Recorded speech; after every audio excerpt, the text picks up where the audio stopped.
And good morning. I'd like to thank you, Joe, very much for playing Kodachrome for me. It's going to play a part in my talk.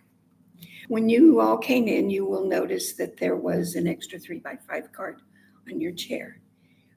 I'd like you to pick those up, and I'm going to ask you two questions.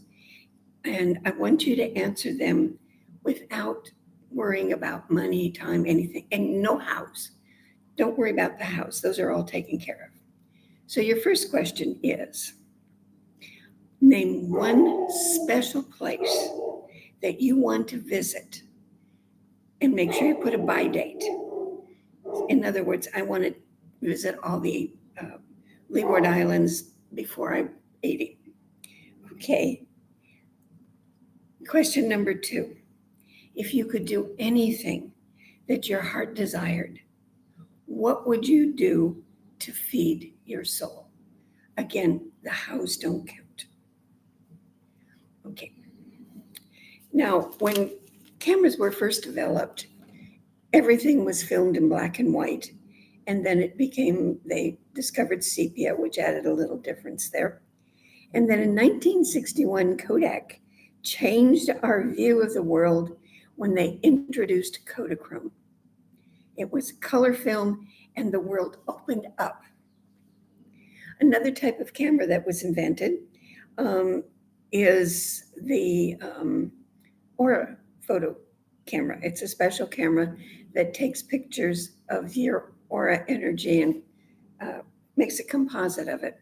A friend of mine used to have one of those, and so I very frequently had my aura photo taken. You know, we are each unique, brilliant, colorful expressions of the divine. And we're all light beings. We all have wonderful, colorful auras. Our energetic vibrations show up as a wide variety of colors. Sometimes they're really bright and broad. Sometimes it's really close. Sometimes the colors are just wow, and other times they're very faint. The colors depend on where your energies are focused at the time.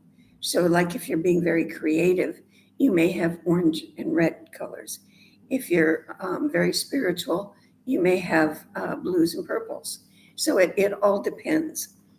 If you've never had if you've never had an aura photo taken, I would strongly suggest doing it because they're just really fun. Most people cannot see auras, but a few of them can.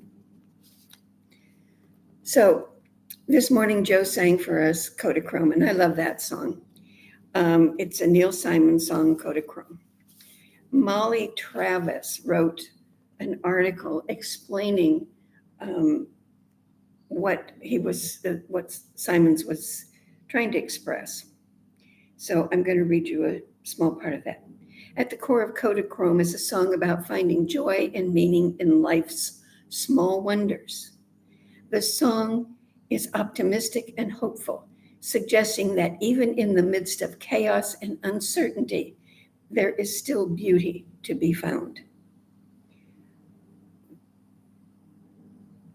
Mama, Don't Take My Kodachrome Away is a rallying cry to hold on to things that bring us joy and meaning in our lives, even in the face of social pressure to conform. We don't have to, we can be different.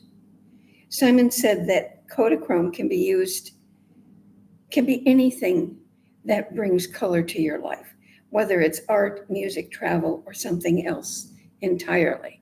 Frankly, I love Kodachrome because I'm a photographer and I love the colors.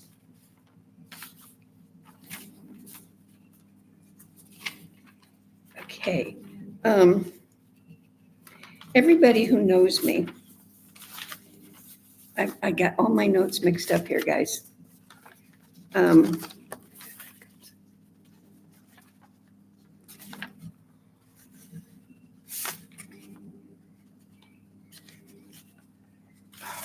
Stop.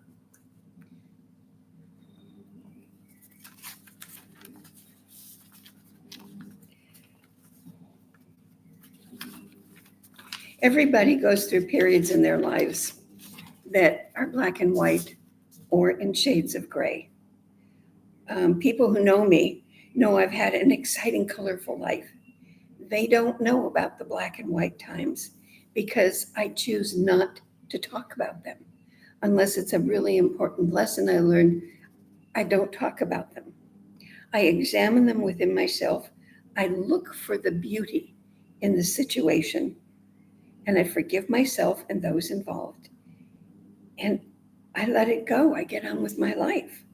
Sometimes I have to go through the process 2 or 3 or 4 times, but I get to find the color within it, to find the beauty in it. And then I let it go, making room for more colorful things in my life. If I'm always focusing on the negative and focusing on the poor me or the what ifs or whatever, I'm not looking for the colors. And so I'm going to miss a lot of them.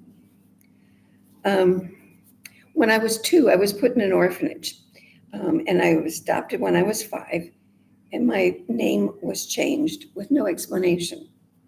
My little 5-year-old mind figured if I wanted to be happy and have a family, I had to become a different person.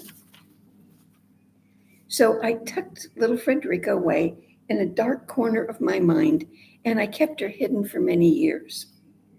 When I finally worked out things, I felt a burden lift, and I was able to see a brighter life. I could look at the situation and I saw the beauty in it. And I did the forgiveness and I let it go. I was married to an abusive alcoholic. I've been lied to, cheated on, sexually abused as a child. I could have stayed in the dark, feeling like a victim, but I made a choice to live my life in joy and color. When I got divorced, I was only getting $150 a month from my former husband. And so I went down to welfare to try and get some assistance and filled out all the forms and stuff. And I'm talking to the lady, and she says, well, we can give you $155 a month. But if anybody brings you anything, then you have to, report it, and we'll deduct it from next month. And I asked her, do you have any arrangements for childcare so that I can go out and look for a job? And the lady actually scooted back in her chair and looked at me and said, ma'am, she says, you're better off not working until your child is 6 years old. We'll take care of everything. Well, I didn't want to be a welfare mom. So I went through the papers. I pulled out the food stamps because I needed those. And the rest of the papers I tore up. I chose not to be a welfare mom. I chose to live my life to make something out of it and not just sit around feeling sorry for myself. It was a choice. For me, staying in black and white was not an option. I love color, travel. I love magic. All my travels, jobs, hobbies, lovers, and friends are bright colors that sparkle in the kaleidoscope of my life. When I look back now, sometimes I see the situations that I thought were black and white. The black and white is actually faded and the colors have been able to come through. And so, again, I find more color, more joy in my life. Yes, I've lived a wonderful life, a magical life. The black and white times are kept carefully dealt with and filed away with all of my memories.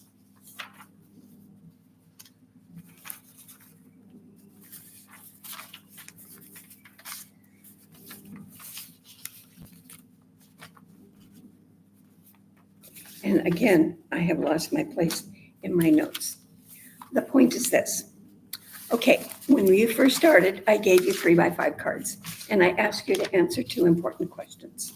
The first question is, where in the world would you like to go? Just how does this look to see yourself there in your mind? How do you see yourself? Are you having fun? How are you feeling? What are you eating? All of that stuff. That's color for you. So what I might suggest is that you take the time, you make the time to go to that place. If it's a close place, you've got a weekend, a long weekend, take off and go. Or take a vacation and go. Life is short. It goes so fast. I mean, I can't believe how fast my life has gone. And grab what you can. Grab the joy, grab the color, and just go for it. The universe wants us to live in joy, to be happy. And so when you do that, you are accepting the gifts of the universe. And number two, I ask if you could do anything you wanted to. What would you do to feed your soul? Would it be dancing? Would it be art classes? What would it be? And what's stopping you? What is stopping you right now to keep you from being a photographer or a dancer or a writer or whatever it is that you want to be? What is stopping you? There's only one thing stopping you, and that is yourself. We have a choice of how to live our lives. We have a choice if we want to live bright, colorful lives. When I talk about my life and all the wonders in it, I'm not trying to brag or anything. What I'm trying to say is, look, this is what life can be like. And folks, if I can manifest a round trip to Paris, if I can manifest a trip to Puerto Vallarta, and all these other wonderful things that have been made manifest in my life, if I can do it, you can do it. There's nothing to stop you. You make up your mind, you set a clear intention. You feel what it feels like to be there, to do that. And you give great gratitude to the universe for providing the how. I choose to live my life in full living color. I choose to live in Kodachrome. What is your choice? Thank you very much. And now we are going to hear from our lovely Sylvia. Thank you very much.